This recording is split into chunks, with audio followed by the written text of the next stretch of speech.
Everyone. तो कैसे हैं आप सब? आई होप आप सब अच्छे होंगे और बहुत अच्छे से पढ़ाई भी कर रहे होंगे। तो जैसा कि कल की वीडियो में हमने ह्यूमन हेल्थ एंड डिसीज़ के इंट्रोडक्शन से रिलेटेड जितने भी एमसीक्यूज बन सकते थे उनको सॉल्व किया, उनसे डिटेल्स ली। तो आज की हम इस वीडियो में अपना अगला topic common diseases in humans को स्टार्ट करेंगे। उस टॉपिक के हम 2 डिसीजेस के बारे में आज डिस्कस करेंगे। तो चलिए शुरू करते हैं। तो हम अपना topic common diseases in humans start करते हैं। कॉमन डिसीजेज इन ह्यूमंस हमारी एनसीईआरटी बुक में बहुत सारे डिसीजेस दिए हुए हैं। उन सब डिसीजेस को हम एक एक करके डिस्कस करेंगे। तो सबसे पहला पॉइंट, ये सबसे पहली डेफिनेशन जो कॉमन डिसीजेज इन ह्यूमंस में आती है वो है पैथोजेंस। पैथोजेंस क्या होते हैं? क्या आपने पैथोजन वर्ड पहले भी सुना है? ये आप पहली बार सुन रहे हैं कि पैथोजेंस क्या होते हैं? पैथोजेंस होते हैं disease causing micro organisms. Pathogens क्या होते हैं? Disease causing micro organisms. इसका मतलब पैथोजेंस एक बहुत बड़ी क्लास है, उसके अंदर बहुत सारे माइक्रो ऑर्गेनिजम्स आते हैं जो हमें डिसीज कॉज करते हैं। तो कितने तरह के माइक्रो ऑर्गेनिजम्स होते हैं या वो किस क्लास में डिवाइडेड हैं? हमारी एनसीईआरटी बुक में जितने भी माइक्रो ऑर्गेनिजम्स दे रखे हैं उनको मैंने यहाँ पे क्लासीफाई करके लिख दिया है। कितनी तरह के माइक्रो ऑर्गेनिजम्स दे रखे हैं? First one is bacteria, second one is virus, third one is fungi, fourth one is helminths and fifth one is protozoans. 5 तरह के माइक्रो ऑर्गेनिजम्स के टाइप हमारी बुक में दिए हुए हैं। इसमें से जो बैक्टीरियल है उसके भी 2 डिसीजेज होते हैं जो ह्यूमंस में होते हैं। कौन कौन से diseases? First one is typhoid, second one is pneumonia. Virus के डिसीजेज कॉमन कोल्ड, फंगी के डिसीजेज रिंगवॉर्म, हेलमिंथ का डिसीजेज एस्केरियासिस, प्रोटोजोन का डिसीज मलेरिया एंड अमीबाइसिस। ये सारे डिसीजेज हमारी एनसीईआरटी बुक में दिए हुए हैं। इन सब को हम एक एक करके डिस्कस करेंगे। जितनी डिटेल एनसीईआरटी बुक में दिया है उस सब को लेंगे। तो आज हम 2 डिसीजेस पढ़ेंगे। कौन से डिसीजेस? Bacterial diseases. तो चलिए हम अपने फर्स्ट डिसीज टाइफाइड से अपना टॉपिक शुरू करते हैं। टाइफाइड एक बैक्टीरियल डिसीज़ है। कौन सा डिसीज़ है? Bacterial disease. बैक्टीरिया बहुत तरह के होते हैं, मतलब बहुत सारे बैक्टीरिया होते हैं। इतने कुछ तो बैक्टीरिया ऐसे भी हैं जो एग्जिस्ट तो करते हैं लेकिन हमें उनकी एग्जिस्टेंस का पता भी नहीं है। तो बहुत तरह के बैक्टीरिया होते हैं। उनमें से एक बैक्टीरिया है सल्मोनेला टाइफी। कौन सा बैक्टीरिया? Salmonella typhi. ये बैक्टीरिया कौन से डिसीज़ कॉज करता है? टाइफाइड। समझ में आया आपको? टाइफाइड।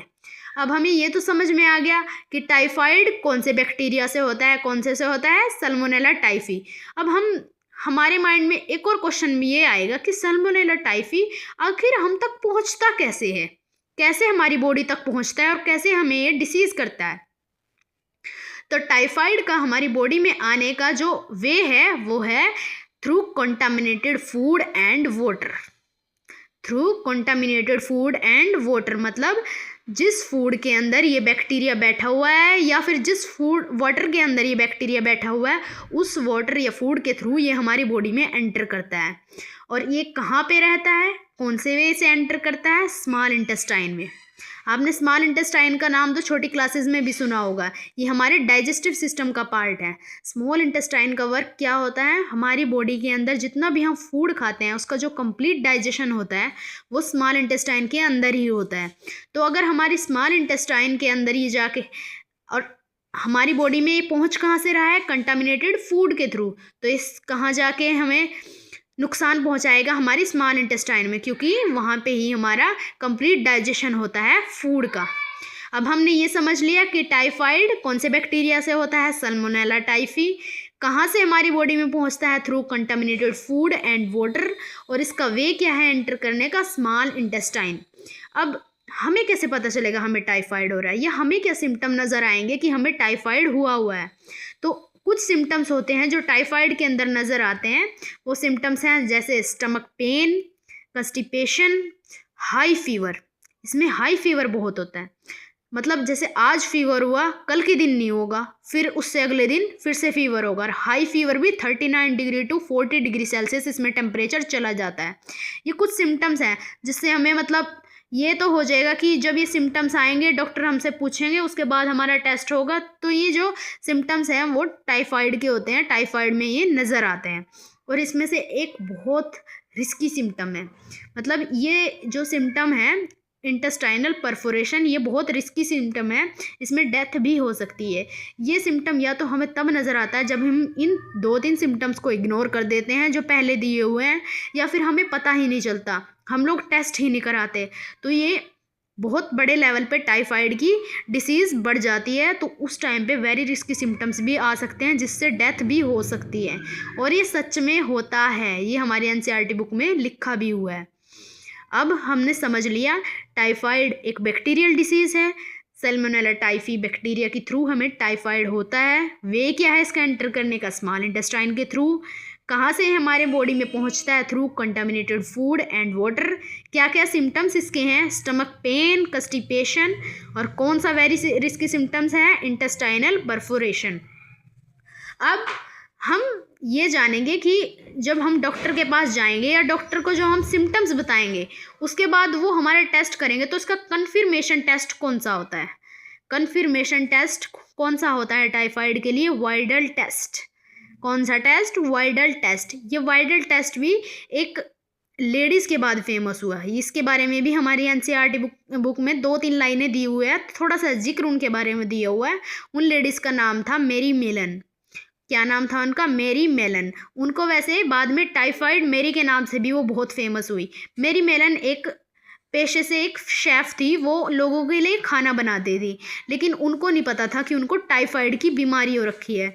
तो वो अपने फूड के थ्रू, ये एक कम्युनिकेबल डिसीज़ भी है क्योंकि ये पास हो जाता है फूड के थ्रू, तो वो अपने फूड के थ्रू कई सालों तक लोगों के अंदर ये टाइफाइड की बीमारी फैलाती रही, मतलब वो एक टाइफाइड की कैरियर बन गई थी। तो इसी वजह से उनका नाम टाइफाइड मैरी के नाम से भी फेमस हुआ। उनके नाम के बाद ही कन्फर्मेशन टेस्ट वाइडल टेस्ट के नाम से फेमस हुआ। तो आपको समझ में आया? एक बार हम फिर से टाइफाइड को रिवाइज कर लेते हैं। टाइफाइड एक कम्युनिकेबल डिसीज़ भी है, एक बैक्टीरियल डिसीज़ है। कौन से बैक्टीरिया से होता है? Salmonella typhi. इनका वे क्या है एंटर करने का? Through small intestine. कहाँ से एंटर होते हैं? Through contaminated food and water. Symptoms क्या क्या आते हैं? High fever. हाई फीवर भी कितने रेंज के? 39 डिग्री टू 40 डिग्री सेल्सियस। ये रेंज आपको ज़रूर याद रखनी है क्योंकि कई बार क्वेश्चन में इस रेंज से रिलेटेड भी आपको घुमा दिया जाता है, तो आप कंफ्यूज हो जाते हो, तो आपको ये रेंज याद रखनी है। स्टमक पेन, कंस्टिपेशन, और वेरी रिस्की सिम्टम्स में आता है इंटेस्टाइनल परफोरेशन। डेथ भी हो सकती है इस सिम्टम के आने के बाद। कन्फर्मेशन टेस्ट कौन सा होता है?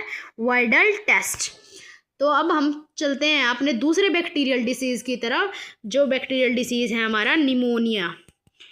कौन सा डिसीज़? निमोनिया। निमोनिया के बारे में तो शायद मतलब हर किसी ने सुना ही होगा। जैसे कहते हैं ना, छोटे बच्चे होते हैं, जब वो बहुत छोटे होते हैं सर्दियों में उनको निमोनिया हो जाता है। मुझे भी हुआ है, बहुत बच्चों को होता है निमोनिया। निमोनिया भी एक कम्युनिकेबल डिसीज़ है और ये भी एक बैक्टीरियल डिसीज़ है। कम्युनिकेबल डिसीज़ भूल तो नहीं गए? कम्युनिकेबल डिसीजेज़ वो होते हैं जो कम्युनिकेबल की डेफिनेशन में ही लिखा हुआ है, जो one person to another person pass होते हैं। कम्युनिकेबल से ही आप इस चीज़ को याद भी रख सकते हैं। ये भी एक बैक्टीरियल डिसीज़ है। कौन से बैक्टीरिया से होता है? स्ट्रेप्टोकोकस निमोनियाई, हेमोफिलियस इन्फ्लुएंजाe। इन बैक्टीरिया से ये हमें होता है। इसका अफेक्ट कहाँ आता है? सबसे मेन पॉइंट, ये बहुत इंपॉर्टेंट क्वेश्चन है क्योंकि जब मैं तीसरा डिसीज़ आपको कॉमन कोल्ड बताऊंगी तो वहाँ पे जो कॉमन कोल्ड है और निमोनिया है, इसको लोग ना सेम समझ लेते हैं, मतलब इन दोनों में कंफ्यूज होते रहते हैं। इसमें जो अफेक्ट है वो हमारी एल्वोलाई पे होता है और कॉमन कोल्ड में जो हमारा अफेक्ट है वो हमारी नेसल पैसेज में होता है। तो इन दोनों में डिफरेंस है। हालांकि एल्वोलाई नेसल पैसेज के होने के बाद लंग्स में जाती है, पर एल्वोलाई डिफरेंट चीज़ है, नेसल पैसेज डिफरेंट चीज़ है। एल्वोलाई के बारे में तो आपने सुना ही होगा, नहीं सुना है तो वो भी आप मेरे साथ ब्रीदिंग वाले चैप्टर में पढ़ के जान सकते हैं। वैसे मैं आपको थोड़ा सा बता देती हूँ अगर आपको नहीं पता है। लंग्स के अंदर एल्वोलाई होती हैं, छोटे छोटे बैग्स होते हैं, एयर फिल्ड बैग्स बोलते हैं जिन्हें। एल्वोलाई के अंदर मेन एक्सचेंज होता है, मेन साइट होती हैं ये एक्सचेंज ऑफ गैसेस के लिए। कार्बन डाइऑक्साइड एंड ऑक्सीजन का मेन एक्सचेंज जो होता है वो एल्वोलाई के थ्रू होता है। तो जो ये बैक्टीरिया है जो निमोनिया कॉज करता है, ये अफेक्ट करती है हमारी एल्वोलाई को। और इसके सिम्टम्स क्या क्या आते हैं? अब देखो, एल्वोलाई का अफेक्ट किया है तो इसका मतलब हमें अल्वोलाई का काम क्या होता है, रेस्पिरेशन में होता है उसका काम, तो प्रॉब्लम इन रेस्पिरेशन तो ज़रूर आएगी। तो सबसे मेन सिम्टम तो इसका यही है, यहीं से आप इसको याद भी कर सकते हैं। चिल्स आएंगे, हेडेक होगा, कफ होगा, एट्सेट्रा, ये इसके कुछ सिम्टम्स हैं। और कुछ केसेस में, सिवियर केसेस में, मतलब ये भी एक, जैसे हमने वहाँ पे जाना था वेरी रिस्की सिम्टम के बारे में, सिवियर केसेस मतलब बहुत गिने चुने केसेस में क्या हो जाता है, लिप्स और फिंगर्स का कलर भी ग्रे टू ब्लूइश चेंज हो जाता है। ये भी मतलब उसका लिप्स और फिंगर्स का कलर ग्रे टू ब्लूइश हो जाता है, ये इसका सिवियर केसेस में होता है। तो हमने निमोनिया के बारे में भी जान लिया, यही निमोनिया के बारे में हमारी बुक में दिया हुआ है। अब ये कम्युनिकेबल डिसीज़ है, तो नॉर्मली यूटेंसिल्स चेंज करने से, शेयरिंग करने से ये हमारी बॉडी में पास होगा। तो ये 2 डिसीजेस थे, बैक्टीरियल डिसीजेस, जिनके बारे में आज हमने जाना। और कल इनसे रिलेटेड जितने MCQs बन पाएंगे मैं आपके लिए लेकर आऊँगी और हम उन्हें साथ मिलकर सॉल्व भी करेंगे। तो मिलते हैं कल की वीडियो में, तब तक के लिए बाय बाय, पढ़ते रहिए।